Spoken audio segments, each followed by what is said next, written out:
Hello everyone, সবাইকে আসসালামু আলাইকুম। আপনারা এই কোর্সে প্রথম লেকচারটি দেখছেন, কিন্তু আপনারা ভাবছেন যে প্রথম লেকচারে আপনাদেরকে আমি কি শেখাবো। আমি আজকে প্রথম লেকচারে আপনাদেরকে কিছু শেখাবো না, কিন্তু আপনাদের যে এই শেখার পথটা বা এই যে শেখার এত বড় জার্নিটা, এই জার্নিটাতে যাওয়ার আগে আপনাদেরকে কিছুটা চেক দিব। আপনারা সাধারণত ফ্রিল্যান্সিং শেখার আগে অনেক ধরনের প্রশ্ন করেন, এবং তাদের মধ্যে একটা ব্যাপার হচ্ছে যে আপনি হয়তো কারো কাছ থেকে ফ্রিল্যান্সিং সম্পর্কে শুনেছেন, এখন ফ্রিল্যান্সিং করতে চান। আবার দেখা যায় আপনি ঘরে বসে কিছু করতে চান। আবার দেখা যায় যে আপনি সবসময় ভাবেন যে ফ্রিল্যান্সিংয়ে হয়তো সহজে কিছু শেখা যাবে, তা দিয়ে আপনি কি করতে পারবেন, টাকা আয় করতে পারবেন। তো তার মানে আপনার মাথায় এই জিনিসটা ঘোরে যে টাকা কিভাবে আসবে, তখন আপনি এই চিন্তাগুলো করেন। এরপরে আমাদের সব সময় যে চিন্তাটা আসে সেটা হচ্ছে যে একটা অনলাইন কোর্স করে কি আপনি আদেও ফ্রিল্যান্সিং শিখতে পারবেন কিনা। এই ট্রাস্টটাও বিল্ড করার জন্য অনেক অনেক কি দরকার, ধৈর্য দরকার। তারপর অনেক কোর্স কারিকুলাম দেখি আমরা, কিন্তু অনেক সময় আমরা বুঝি না যে আসলে কোন কোর্সটা করে আসলে ফ্রিল্যান্সিংটা শিখতে পারবো। এরপরে আগে স্কিল না ফ্রিল্যান্সিং, এই ধারণাটা সবার মধ্যেই থাকে যে আমি ফ্রিল্যান্সিংয়ে কি করব, ফ্রিল্যান্সিং করব নাকি আগে স্কিল বিল্ড করব। এই কনফিউশনটা দূর করাটাই হচ্ছে ফ্রিল্যান্সিং এর সবচেয়ে বড় ব্যাপার, যেটা আমরা যারা ফ্রিল্যান্সিং মেন্টর আছি তারা অসংখ্যবার আনসার করেছি। কিন্তু তারপরও সবার মাথায় একটাই প্রশ্ন, ওফো আপু প্লিজ বলেন কিভাবে শুরু করব। তো আসলে আমরা শুরুর আগে কয়েকটা ব্যাপার সম্পর্কে জানবো। তাদের মধ্যে একটা ব্যাপার হচ্ছে ফ্রিল্যান্সিং এর ভূত। আপনি হয়তো জানেন যে অনলাইনে টাকা আয় করা মানে ফ্রিল্যান্সিং, কিন্তু আমি যদি আপনাকে বলি যে অনলাইনে টাকা আয় করা মানে ফ্রিল্যান্সিং নয়, তাহলে ফ্রিল্যান্সিং মানে কি? তাহলে ফ্রিল্যান্সিং মানে হচ্ছে যখন আপনার কোনো স্কিল থাকবে। স্কিল মানে কি? স্কিল মানে হচ্ছে দক্ষতা। দক্ষতা কখন থাকে আপনার? দক্ষতা কোন বিষয়ে হয়? আপনি গ্রাফিক ডিজাইন শিখেছেন, গ্রাফিক ডিজাইনে দক্ষ হন। আপনি ডিজিটাল মার্কেটিং শিখেছেন, ডিজিটাল মার্কেটিংয়ে দক্ষ হয়েছেন। ওয়েব ডেভেলপমেন্ট শিখেছেন, ওয়েব ডেভেলপমেন্টে দক্ষ হয়েছেন। ডেটা এন্ট্রি শিখেছেন, ডেটা এন্ট্রিতে দক্ষ হয়েছেন। যখন আপনি একটা স্কিলে দক্ষতা অর্জন করবেন, দ্যাট মিনস স্কিল অর্জন করবেন, তখন আপনি মার্কেট প্লেসে আসতে পারবেন। অনেকেই জানে মার্কেট প্লেসগুলো কি কি। ফাইবার হতে পারে, আপওয়ার্ক হতে পারে, পিপল পাওয়ার হতে পারে, freelancers.com হতে পারে। অসংখ্য প্ল্যাটফর্ম আছে যেসব প্ল্যাটফর্মে আপনি ফ্রিল্যান্সিংয়ের এই স্কিলগুলো অর্জন করার পরে বৈদেশিক মুদ্রা আয় করতে পারবেন।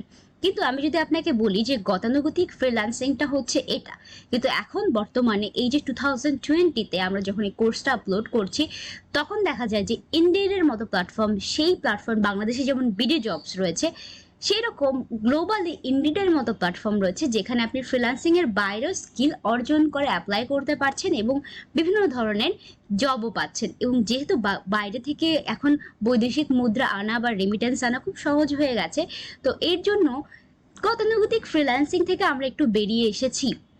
কিন্তু তারপরও আপনি যখন ঘরে বসে কোনো মাধ্যম বা মার্কেট প্লেসকে ব্যবহার করে একটা স্কিলের মাধ্যমে অনলাইনে আয় করবেন, সেটাকে আপনি ফ্রিল্যান্সিং বলতে পারেন।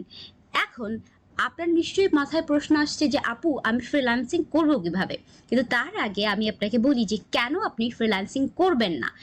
ফ্রিল্যান্সিং তখন আপনি করবেন না যখন আপনার টাকা লাগবে। আমরা সাধারণত যারা স্টুডেন্ট থাকি আমরা ভাবি যে টিউশন না করে যদি ফ্রিল্যান্সিং করি তাহলে টাকা বেশি আসবে, তখন আমরা ফ্রিল্যান্সিংয়ে ঝাঁপিয়ে পড়ি। কিন্তু আসলে ব্যাপারটা সেরকম না। আপনার যদি টাকা লাগে তাহলে ফ্রিল্যান্সিং কেন করবেন?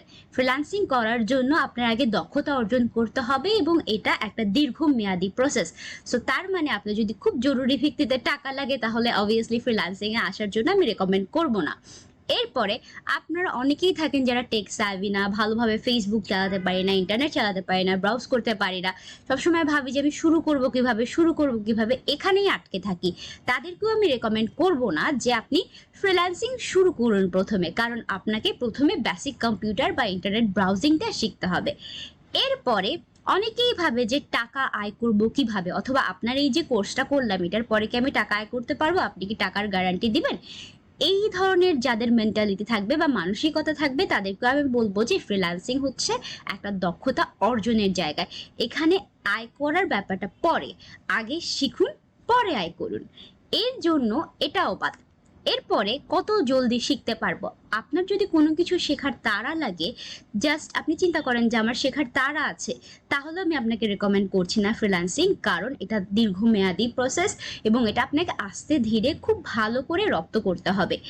এরপরে আমরা সাধারণত ভাবি যে এটা মেন্টরকে ভালো লাগে। অনেক সময় স্টুডেন্টরা মেন্টরকে ভালো লাগে বলেই কোর্স নিয়ে নেয়, পরবর্তীতে তাদের কোর্স কোনো বেনিফিট হয় না।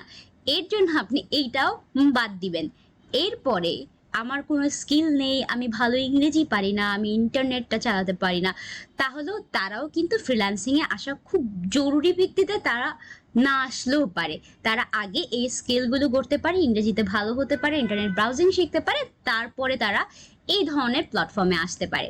তারপরে এই জিনিসগুলো বাদ, এখন আমি আপনাকে বলবো যে আপনি কেন করবেন ফ্রিল্যান্সিং। ফ্রিল্যান্সিং করার জন্য হাজারটা রিজন আছে, তার মধ্যে একটা হচ্ছে আপনি যদি স্কিল সেট বাড়াতে চান। আমরা সাধারণত যারা ফ্রিল্যান্সিং করি, আমরা ব্যাচেলার্সে পড়ি বা যে কোনো পর্যায়ে পড়ি না কেন, ছোটরাও ছোট একটা স্কিল যদি আপনি 2-3 মাস ধরে শিখেন, এটা আপনি আপনার সিভিতে অ্যাড করতে পারছেন, পরবর্তীতে জবে অ্যাপ্লাই করার জন্য এটা আপনার কাজে লাগছে।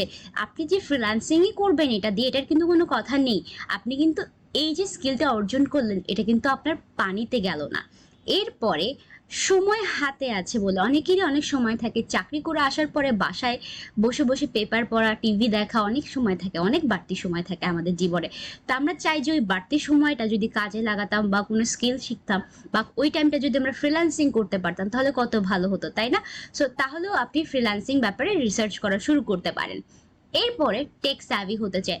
অনেক মানুষ আছে যে ইন্টারনেটে একটু অন্যরকম ভাবে দেখতে চায়, একটু অন্যভাবে রিসার্চ স্কিল বাড়াতে চায়, একটু অন্য জগৎকে পা দিতে চায়, তারাই টেক স্যাভি হতে চায়। এবং সেই সকল মানুষের জন্য ফ্রিল্যান্সিং কিন্তু অনেক ক্ষেত্রেই বেনিফিশিয়াল। এরপরে সিভিতে অ্যাড করতে পারবেন এই স্কিলগুলো, যেটা আমি কিছুক্ষণ আগেই বললাম, যে আপনি যদি গ্রাফিক ডিজাইন শিখেন বা ছোট ছোট কাজও করেন, বাইরের দেশের বিভিন্ন কোম্পানির সাথে যখন কাজ করবেন, ওগুলো তো জব, ওগুলো আপনি সিভিতে অ্যাড করতে পারবেন এবং চাইলে ওদের থেকে রিকমেন্ডেশনও নিতে পারবেন এবং ভিডিও বানিয়ে রাখতে পারবেন, যেগুলো আপনার ক্যারিয়ারের জন্য কি হবে, সঞ্চয় হবে। এরপরে চিন্তা করুন, আপনি নিজের পারিশ্রমিক নিজে নির্ধারণ করতে পারবেন। দ্যাট মিনস আপনি কত আওয়ারলি রেট চান, কত টাকা আয় করবেন, এই সব কিছুর কন্ট্রোল আপনার কাছে থাকবে। আপনার কোনো নির্দিষ্ট ডিগ্রি লাগবে না, আপনার কোনো সার্টিফিকেট লাগবে না, এগুলো ব্লু কালার করা আছে বিকজ এগুলো অনেক ইম্পর্টেন্ট। এরপরে চিন্তা করেন, আপনি পার্ট টাইমও কাজ করতে পারেন, ফুল টাইমও কাজ করতে পারেন। আপনি আপনার অফিসের চাকরি, পড়ালেখা পরে, ঘরে গৃহিণী, ঘরের কাজ শেষ করে ফ্রিল্যান্সিংয়ের এই কাজগুলো করতে পারেন। আবার অনেকেই চায় নিজে উদ্যোক্তা হয়ে কোম্পানি বা এজেন্সি প্রতিষ্ঠা করতে পারে, 3-4 জন মিলে একটা ফ্রিল্যান্সিং প্ল্যাটফর্মে এসেও কাজ করতে পারে। তো চিন্তা করুন, এই সকল কিছুতেই আপনি ফ্রিল্যান্সিং করতে পারবেন। কিন্তু শেষে আপনাদের জন্য একটা কথা আছে আমার, এবং কথা না, এক প্রকারের টাস্কই বলতে পারেন।